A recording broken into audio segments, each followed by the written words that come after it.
வணக்கம். Welcome to கதை திரட்டு. இந்த வீடியோவில் நம்ம என்ன கதை கேட்க போகிறோம்னா, நீ இல்லாமல் நான் இல்லை கதையின் 12வது பகுதி. நம்ம சேனலை இதுவரைக்கும் சப்ஸ்கிரைப் பண்ணாதவங்க சப்ஸ்கிரைப் பண்ணுங்க. பக்கத்தில் இருக்கிற பெல் ஐக்கானை கிளிக் பண்ணி ஆளுங்கிற ஆப்ஷனை ப்ரெஸ் பண்ணுங்க. சுதைட் நான் போடுற கதைகளை உடனுக்குடனே நீங்கள் கேட்கலாம். வாங்க கதைக்குள்ளே போகலாம். விக்கியும் ஷைலவும் சென்றதும் திரும்ப மாடிக்கு வந்து கட்டிலில் படுத்த கார்த்திக்கிற்கு வேலையில் மனம் ஓடவில்லை. ஷைலு பற்றிய எண்ணங்களே அவனை சிலந்தி வலையாய் பின்னி எடுக்க. எவ்வளவு இனிமையான பெண்! கோபமே இல்லாமல் ஒரு பெண்ணால் இருக்க முடியுமா? கோபம்தானே பெண்களின் சொத்து. அது எப்படி இவளிடம் மிஸ்ஸிங் ஆச்சு? சகோதரிகள் பேசியதற்கு கோபம் அல்லவா வந்திருக்க வேண்டும். இவள் வருத்தப்படுகிறாளே. Have nice! ஷைலவின் அழகிய வடிவான முகத்தை பார்த்தாலே வந்த கோபம் கூட போய்விடுமே. அவளின் சகோதரிகளுக்கு எப்படி இவளிடம் இப்படி மோசமாக நடந்து கொள்ள முடிகிறது? மனசுக்கு பதில் பாறாங்கல் தான் இருக்கிறது போலும். எனிவே, ஷைலுவை இன்று மீட் பண்ண ஒரு சான்ஸ் கிடைத்ததற்கு அவர்களுக்கு ஒரு தேங்க்ஸ் தான் சொல்லணும் என்று பலவாறு எண்ணியபடியே ஷைலவுடன் கழித்த அந்த இனிமையான நேரத்தையே நினைத்து கொண்டு படுத்திருந்தான். சுஜா நிவாஸ். விழா நடந்த அறிகுறி தவிர சொந்தங்கள் யாரும் இல்லாததால் தன் ரூமிற்கு சென்றவள் கதவை பூட்டிக் கொண்டு படுத்துவிட்டாள். ஷைலு வந்ததும் பேசலாம்னு வந்த சுஜாதா மகளின் அறை கதவு பூட்டி இருப்பதை கண்டதும் குற்ற உணர்வில் தவித்து போனார். அன்று இரவு கணவரிடம் சொல்லி அழ, கொஞ்ச நாள் பொறுத்துக்க சுஜா, 2 பெண்களுக்கும் திருமணம் முடிந்து போயிட்டா அப்புறம் அவளுக்கு தொல்லை இருக்காது. ஷைலுவால இதை புரிஞ்சுக்க முடியும். நிச்சயம் அவ உன்னை தப்பா நினைக்க மாட்டா. உன் நிலைமையை புரிந்து கொள்வாள். அழாத என்று ஆறுதல் கூறினார். அடுத்த நாள் ஷைலு நிச்சயம் பற்றி எதுவும் கேட்கவில்லை. கேட்கவும் விருப்பமில்லை. ஏன், எதுக்கு கேட்கணும் என்ற மனோபாவம்தான் இருந்தது. சுஜாவும் ஷைலு ஏதாவது கேட்பாள் என்ற ஆவலோடு எதிர்பார்த்தார். ஆனால் அவள் அதை பற்றி எதுவும் பேசாமல் தன் வேலையை பார்த்து கொண்டு அமைதியாக போகவும் அந்த தாய் உள்ளம், மகளின் மனது எந்த அளவுக்கு ரணமாக இருக்கிறது என்று புரிந்து நொந்து போனது. இந்த நிலைமை எந்த பெண்ணுக்கும் வரக்கூடாது. ஷைலவுக்கு அவளின் மென்மையான மனசுப்படியே நல்ல வாழ்க்கை அமைய வேண்டும் என்று மனது வேண்டிக் கொண்டது. அந்த வாரத்தில் ஒரு நாள் நல்லியும் சாதனாவும் ஷாப்பிங் செல்ல கிளம்பி கொண்டிருக்க, மாலை காலேஜ் விட்டு வந்த ஷைலு சிறிது நேரம் படித்து விட்டு போர் அடித்ததால் டிவியை போட கமலஹாசன் அம்பிகாவை வனிதாமணி வனமோகினி என்று காதல் செய்து கொண்டிருப்பதை பார்த்து கொண்டே கார்த்திக் பேசியதை நினைத்து அந்த நினைவில் ஆழ்ந்து போனவள் திடீரென்று நல்லியின் சத்தம் கேட்டு சுய நினைவுக்கு வந்தாள். பாருங்களேன் உங்க பொண்ணு லட்சணத்தை. இந்த மாதிரி சீனெல்லாம் பார்த்தா இது எங்க உருப்பட போகுது? படிக்கிறேன்னு ஊர் சுத்திட்டு இருக்கு. அதான் உடம்புல திமிரேறி இந்த மாதிரி காதல் சீனெல்லாம் வந்தா வாயை பொளந்துட்டு பார்க்கறா. ஒரு நாள் எவங்கூடையோ இதெல்லாம் ஓடி போகத்தான் போகுது என்று ஆங்காரமாக கத்தி கொண்டிருக்க ஷைலுவின் தேகம் தமக்கையின் பேச்சில் பதறியது. போதும் நிறுத்து நல்லி, உனக்கு அவ தங்கைங்கிறதே மறந்து போயிட்டதா? ஏதோ எதிர்கிட்ட பேசுற மாதிரி பேசுற. நானும் எதுவும் பேசக்கூடாதுன்னு பொறுமையா இருந்தா நீங்க 2 பேரும் அளவு மீறி பேசுறீங்க. அவ அந்த மாதிரி பெண் இல்லைன்னு எனக்கு தெரியும். அவளை பத்தின கவலை உனக்கு வேண்டாம். என் மகளை பத்தி எனக்கு தெரியும். நீ போய் உன் வேலையை பார் என்று சஞ்சய் கோபமாக அதட்டினார். என்ன தெரியும் உங்களுக்கு? அதான் லெட்டர்ஸ் கிரீட்டிங்ஸ் எல்லாம் வந்ததா? ஒழுங்கா இருக்கிற பொண்ணுக்கு இதெல்லாம் வருமா? திமிர் பிடிச்சு ஆடுற கழுதைகளுக்கு தான் வரும். அவளை சரியா கேட்டு பாருங்க, தினம் எங்க போறா, யாரிடம் பேசுறா என்று. பதிலுக்கு கத்த, நல்லி படிச்ச பெண்ணு மாதிரி பேசு, இப்படி லோக்கல் மாதிரி பேசாத. இது வரைக்கும் நான் ஷைலுவால் அசிங்கப்பட்டது இல்லை. உங்க 2 பேரோட திமிரான நடத்தையால தான் நம்ம சொந்தக்காரங்க கிட்ட எல்லாம் அசிங்கப்பட்டுக்கிட்டு இருக்கேன். அதை முதல்ல திருத்திக்கோங்க. அவ ஒன்றும் சின்ன பெண் இல்லை. அவளுக்கு 20 வயசு ஆகுது. எது நல்லது எது கெட்டதுன்னு அவளுக்கு தெரியும்.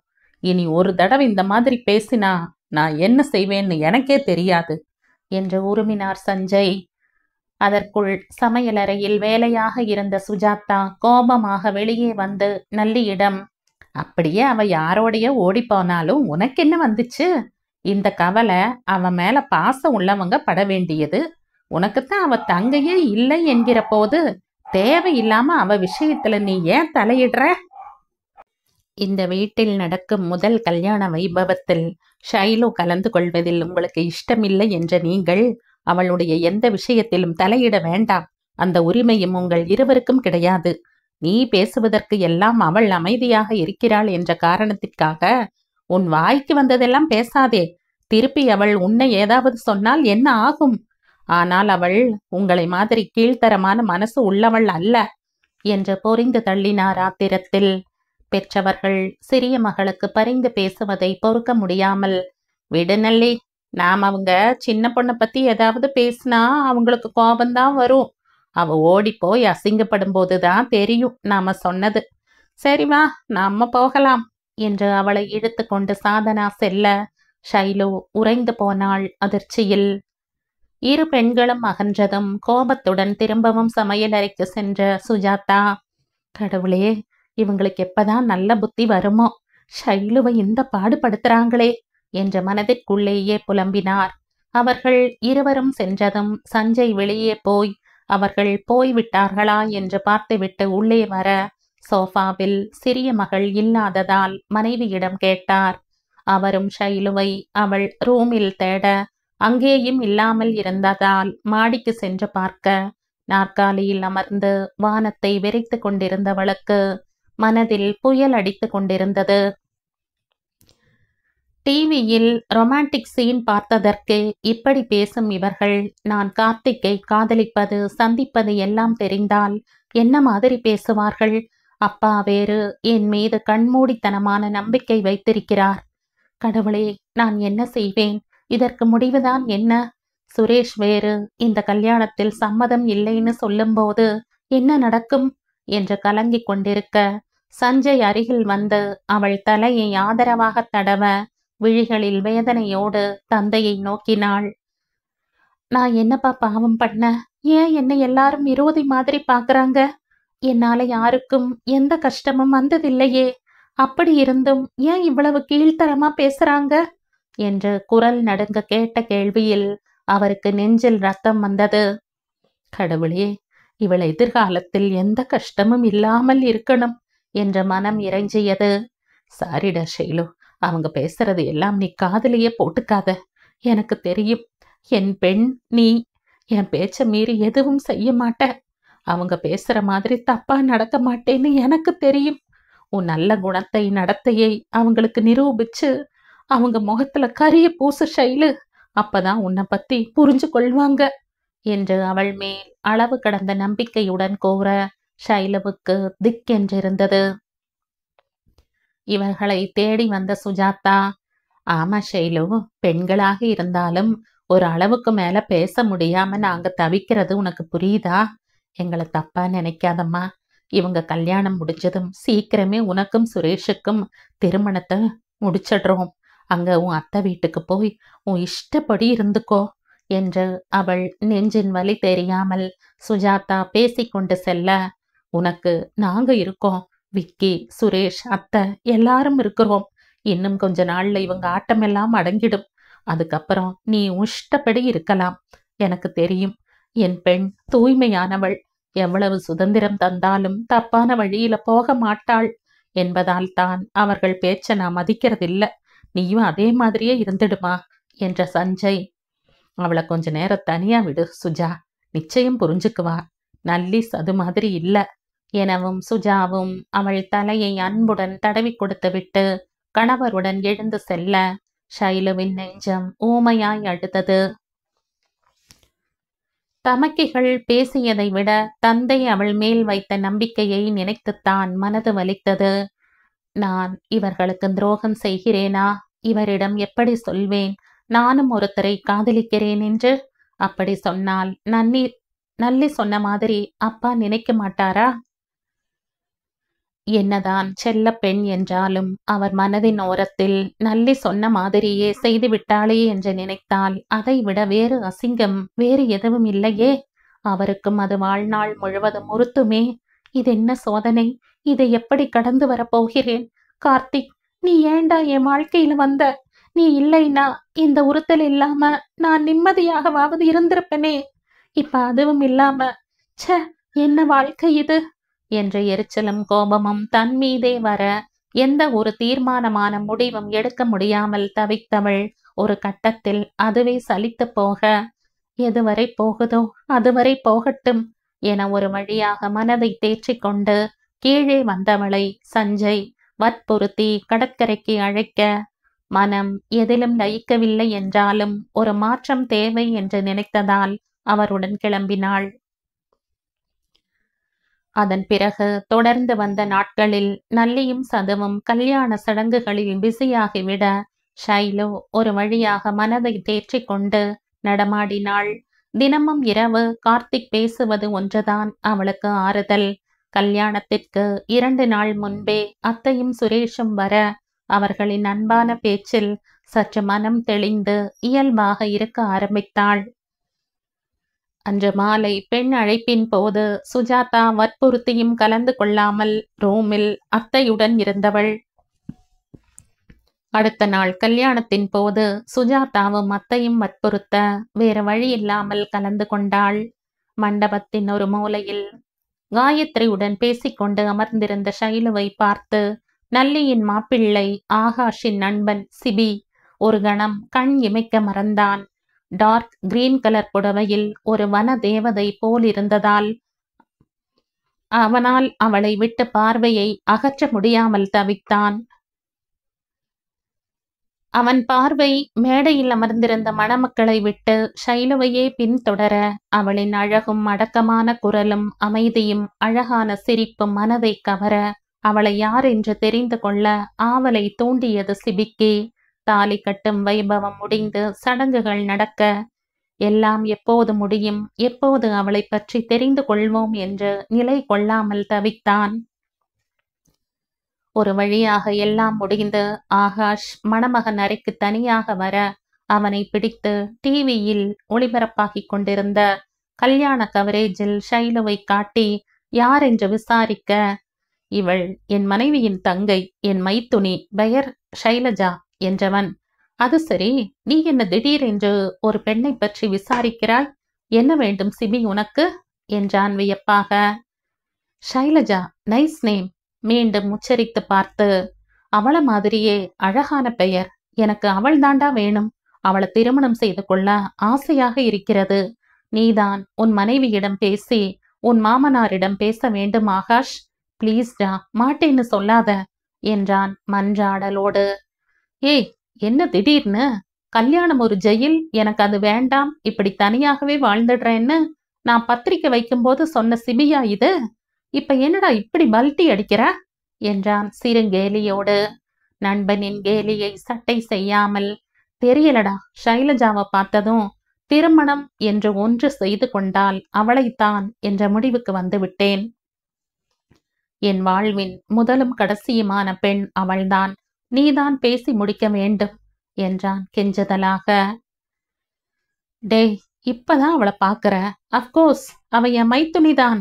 இருந்தாலும் ஒரு பெண்ணை பார்த்தவுடன் அவள் யார், எப்படிப்பட்டவள்னு தெரிஞ்சுக்காம அவளை திருமணம் செய்து கொள்ள வேண்டும் என்று யாராவது முடிவெடுப்பார்களா? இதென்ன சினிமாவா?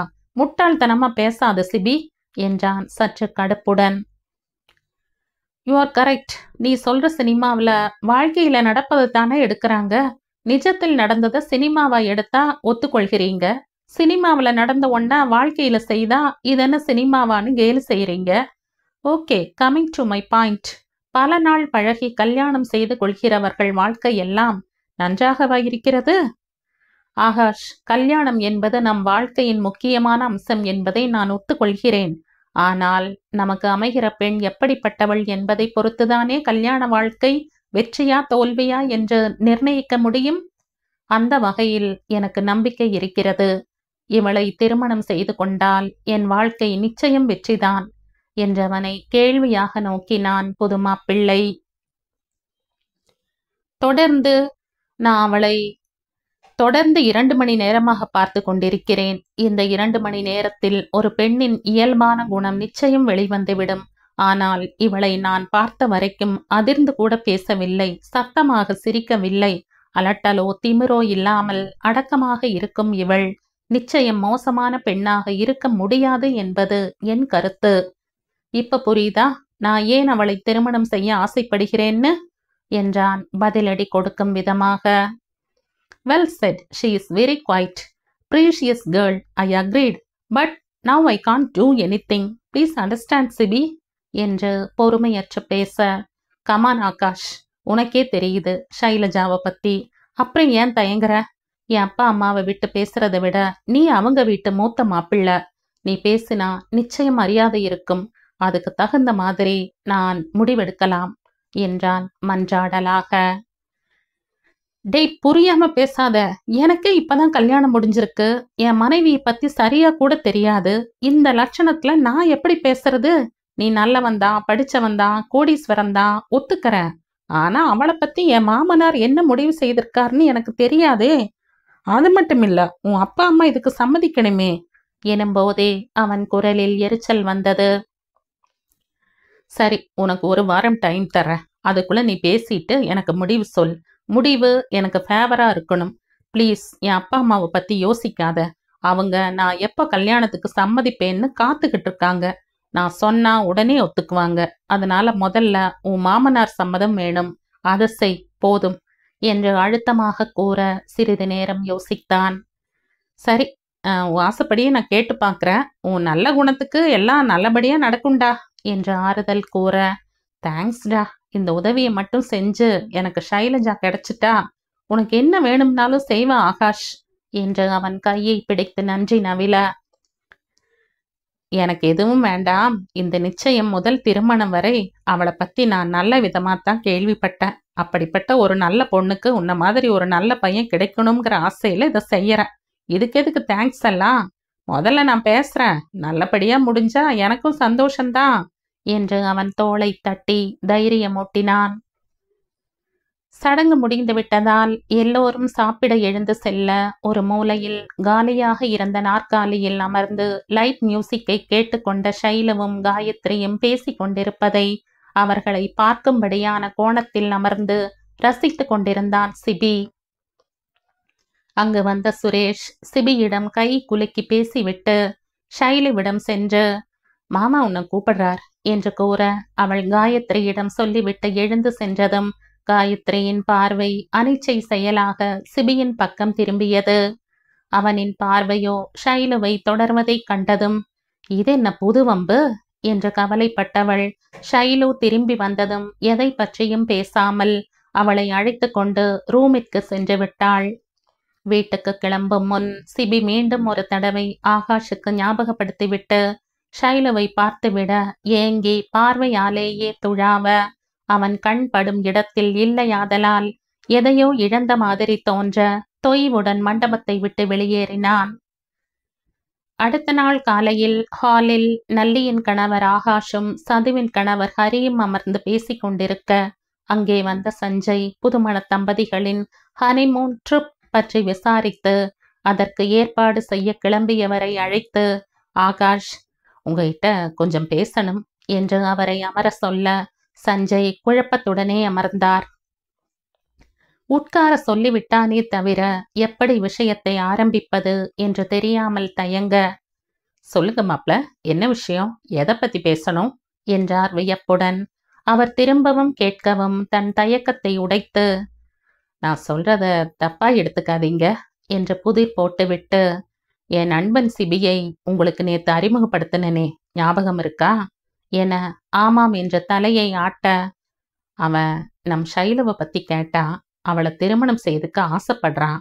நல்ல பையன், அப்பா அம்மாவுக்கு ஒரே பையன், ஆர்கிடெக்ட் படிச்சிருக்கான், கோடீஸ்வரன், சொந்தமா பிஸ்னஸ் பண்றான். அவன் அப்பா டெக்ஸ்டைல் எக்ஸ்போர்ட் பிஸ்னஸ் பண்றார். அதையும் இவன் தான் பாத்துக்கிறான். எந்த கெட்ட பழக்கமும் இல்லாதவன். இவ்வளவு நாள் கல்யாணமே வேண்டாம்னு இருந்தவன் ஷைலுவை பார்த்ததும் அவளையே திருமணம் செஞ்ச முடிவெடுத்திருக்கான். நீங்க என்ன சொல்றீங்க என்று ஒரே மூச்சில் கேட்டுவிட்டு சொல்ல வந்த விஷயத்தை சரியாக சொன்னோமா என பதிலுக்காக சஞ்சய் முகத்தை ஆர்வமாக பார்த்தான். ஆனால் அவரோ சற்றும் யோசிக்காமல், பதட்டமே இல்லாமல், மாப்ள, ஷைலுவுக்கு ஏற்கனவே வரன் பார்த்து முடிவு செஞ்சு வாக்கும் கொடுத்தாச்சு. என் தங்கை பையன் சுரேஷ் தான் மாப்ள என ஆகாஷுக்கு சப்பென்று ஆகிப்போனது. இவர்கள் இருவரும் பேசுவதை கேட்டுக்கொண்டிருந்த சாதனாவின் கணவர் ஹரி, சரி, எப்ப மாமா ஷைலுவோட திருமணத்தை நடத்த போறீங்க என்றான் ஆர்வத்துடன். இப்பில்ல மாப்ள, முதல்ல அவ படிப்பு முடியணும், அதுக்கப்புறம்தான். அது வரைக்கும் சுரேஷ் காத்திருக்கேன்னு சொல்லியிருக்கான். அவன் ஓகேன்னா அடுத்த மாசமே கூட செஞ்சுடலாம் என்றவர் தன் வேலையை பார்க்க எழுந்து செல்ல, ஷைலவுக்கு முதல் பாதி கேட்காமல் மறுபாதி மட்டும் கேட்டதால் திக்கென்றது. சுரேஷுக்கோ முதலில் இந்த பிரச்சனையை ஒரு முடிவுக்கு கொண்டு வரணும் என்று முடிவு செய்தான். மண்டபத்தை விட்டு வெளியேறின சிபி வீட்டுக்கு போகாமல் நேரே கடற்கரைக்கு சென்று காந்தி சிலை அருகில் அமர்ந்து கடலையே பார்த்து கொண்டிருக்க, தினமும் பார்க்கிற கடல்தான் என்றாலும் இன்று என்னவோ புதுமையாக இருந்தது. காலை இளம் மஞ்சள் வெயிலில் கடல் தங்க தகடாய் மினுமினுக்க அதன் அழகையே ரசித்து கொண்டிருந்தான். சில காதல் ஜோடிகளும் புதுமண தம்பதிகளும் அமர்ந்து நெருக்கமாக பேசிக் கொண்டிருக்க, குழந்தைகள் அலையில் விளையாடி கொண்டிருக்க, பட்டாணி சுண்டல் விற்பனை செய்கிறவர்கள் என்று அவரவர் வேலையில் கவனமாக இருக்க, சிபிக்கு அப்பொழுதுதான் அவனின் தனிமை உரைத்தது.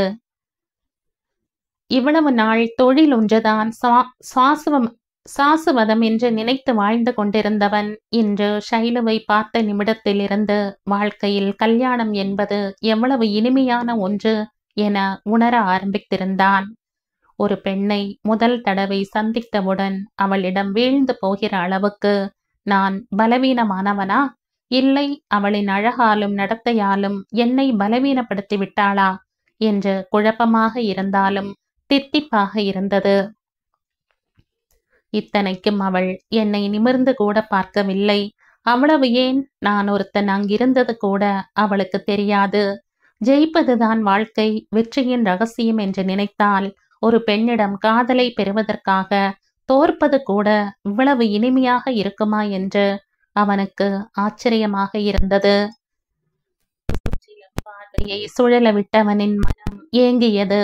இந்த புதுமண தம்பதிகள் போல் நானும் ஷைலவும் கல்யாணத்திற்கு பிறகு இங்கே வந்து அமர்ந்து இந்த அலையை ரசிக்க வேண்டும். அவளோடு இருந்தால் போரான வாழ்க்கை கூட இனிமையாக இருக்கும் என நினைத்ததும் அவன் இதழ் கடையில் மெல்லிய புன்னகை அரும்பியது. அவளின் சிரிப்பு, அமைதி, அவளின் உருவம், இதுவே அவனின் மனதில் சுழல் போல சுற்றி அடிக்க, அந்த நினைவு தந்த இனிமையில் சிரித்து கொண்டே கடற்கரையை விட்டு எதிரில் நிறுத்தி இருந்த காரை நோக்கி நடந்தான்.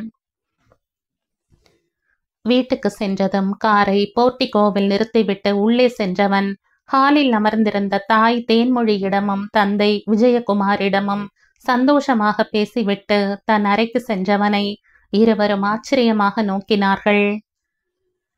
ட்ரெஸ்ஸை மாற்றிக்கொண்டு பால்கனியில் அமர்ந்து தூரத்தில் தெரிந்த மாதா கோயிலையே பார்த்து கொண்டிருந்தவன் திடீரென்று, ஷைலு மட்டும் என் மனைவியாக வந்தால் உன் ஆலயத்திற்கு வருகிறேன் என மாதாவிடம் உருக்கமாக வேண்டியபடி காலை மோடாவில் தூக்கி போட்டு கைகளை தலைக்கு பின்னால் கோர்த்து நாற்காலியில் சாய்ந்து அவளின் உருவத்தை அழிக்க விரும்பாதவன் போல கண்களை மூடி அவளின் உருவத்தையே மனக்கண்ணில் நிறுத்தி ரசிக்க ஆரம்பித்தான்.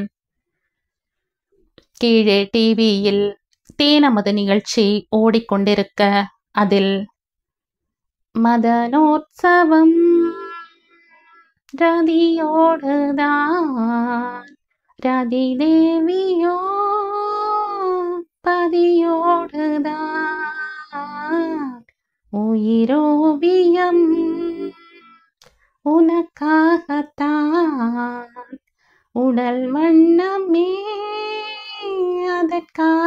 அதற்காகத்தான். எஸ்பிபி காதலுடன் வாணி ஜெயராமுடன் உருகி பாட அந்த பாடல் அவனுக்காகவே பாடப்பட்ட மாதிரி இருந்ததால் கண்ணை திறக்காமலேயே ஷைலுவை நினைத்து ரசித்து கொண்டிருந்தான். அடுத்த நாள் காலையில் உற்சாகமாக எழுந்து முதல் நாள் ஏற்பட்ட இனிமையான அனுபவத்தில் விசிலடித்து கொண்டே ஆபீஸுக்கு கிளம்பி சென்றவன் அன்று கவனிக்க வேண்டிய வேலையை கவனிக்க நடுநடுவில் ஷைலுவின் முகம் கண் முன்னே வந்து நின்றாலும் புன்னகைத்து கொண்டே வேலையை தொடர்ந்தான். மகன் கல்யாணத்திற்கு போய்விட்டு வந்ததிலிருந்து அவன் முகத்தில் தெரிந்த மகிழ்ச்சி அவர்களுக்கு புதிராக இருக்க, மதியம் சாப்பிட வந்தவனிடம் விஜயகுமார் காரணத்தை கேட்க, சாப்பாட்டை அலைந்து கொண்டிருந்தவன் நிமிர பெற்றோரின் முகத்தில் ஆர்வம் டன் கணக்கில் வழிந்தது. தன் மனதில் இருப்பதை சொல்லாமல், நத்திங் டாட், மாம், ஜஸ்ட் ஒரு ஜோக், ஆகாஷ் கல்யாணத்துல நடந்தது, அதை தான் நினைச்சு சிரிச்சுக்கிட்டு இருந்த, தட்ஸ் இட் என்றான். பெற்றவர்களிடம் தன் ஆசையை சொல்ல நினைத்தும் ஷைலு வீட்டின் முடிவு தெரியாமல் இவர்களுக்கு நம்பிக்கை கொடுக்க கூடாது.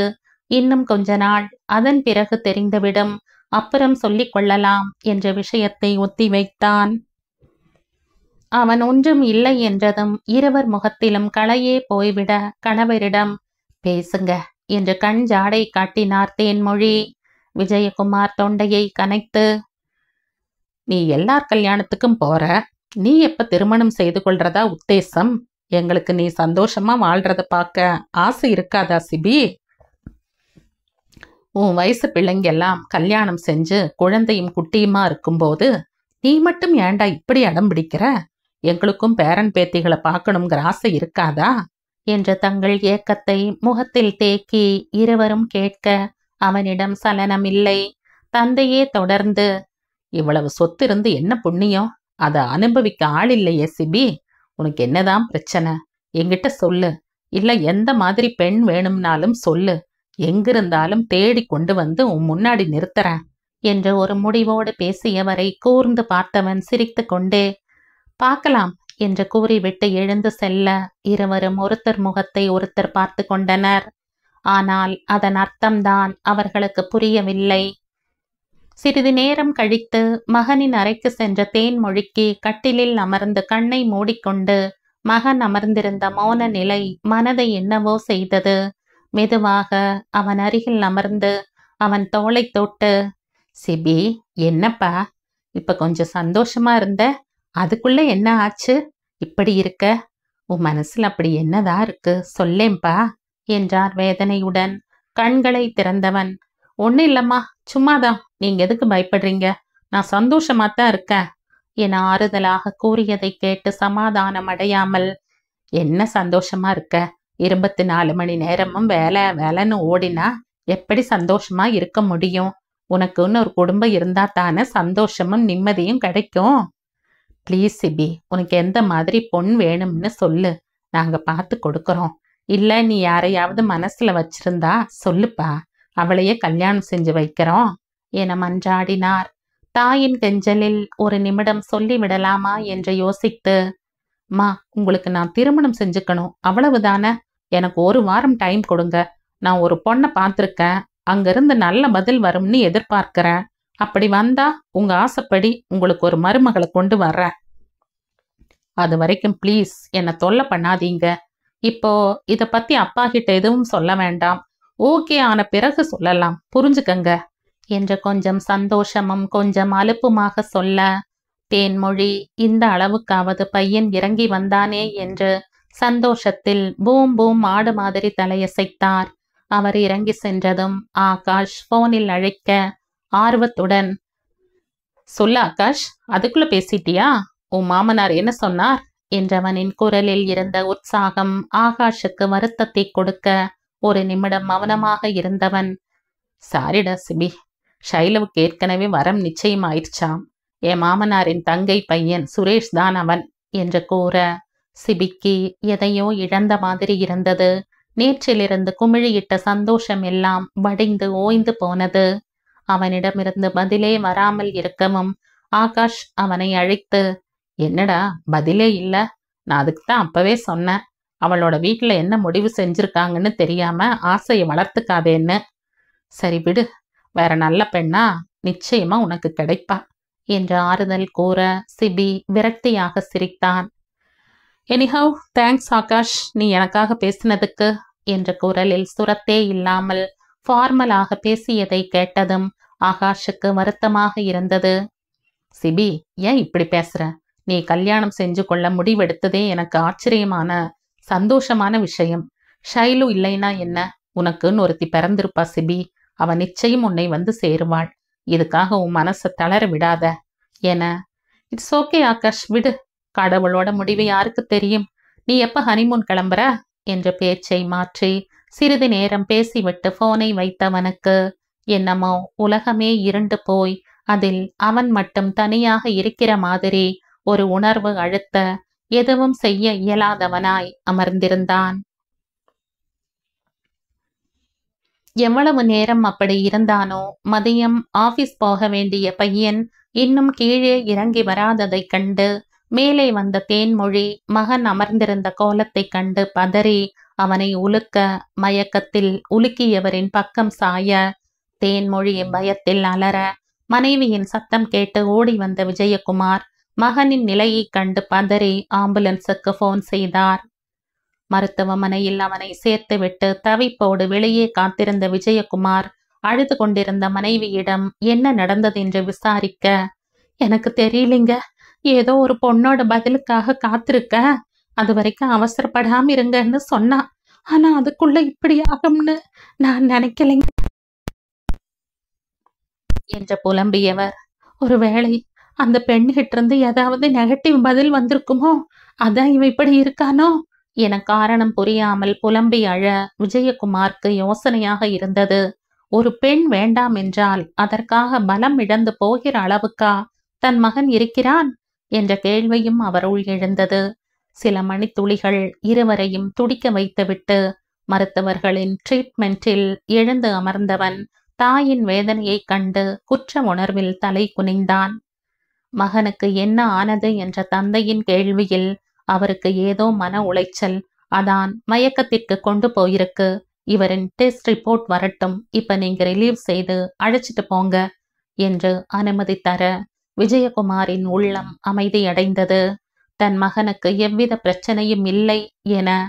என்ன சிபி, என்னப்பா ஆச்சு? ஏன் மயக்கமா கிடந்த என துடித்து போய் விசாரிக்க, ஓ மை காட், ஷைலு இல்லைன்னு ஆகாஷ் சொன்னதும் நெஞ்சுக்குள் சுருக்கென்று தைத்த மாதிரி இருந்தது. அதன் பிறகு நடந்தது தெரியவில்லை. தான் மயக்கமாகி விட்டோம்னு தாயின் பேச்சில் உணர்ந்து கொண்டவன் தன் வேதனையை இவரிடம் வெளிப்படையாக காட்டிவிட்டோமா என்ற குற்ற உணர்வு அவனை தாக்க சட்டென்று சுதாரித்தான்.